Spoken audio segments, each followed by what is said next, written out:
کہنے لگے میری بھابھی تھی، ان کو کینسر تھا، آپ نے انہیں بتایا حامیم لا ینصرون، بیٹھے، حامیم لا ینصرون پڑھا، سارے گھر نے پڑھا،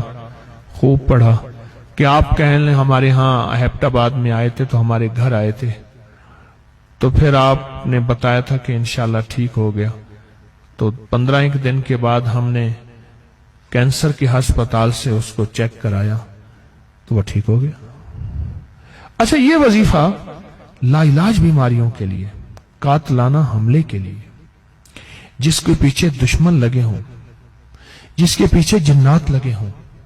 جس کے پیچھے جادو لگا ہو، جس کے پیچھے حسد لگا ہو، غور سے سنیے گا میرے الفاظ کو، اور جس کے پیچھے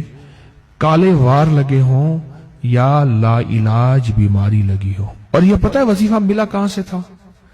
غزوہ خندق میں ابن کثیر نے لکھا ہے، بڑے بڑے محدثین نے لکھا ہے، اللہ کے حبیب میرے کملی والے نے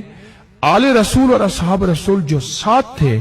ان کو بتایا تھا کہ یہ غزوہ خندق میں یہ پڑھو، فرمایا پیٹوں پہ پتھر باندھے ہوئے تھے، جب یہ پڑھتے گئے اللہ نے بھوک بھی مٹا دی، پیاس بھی مٹا دی،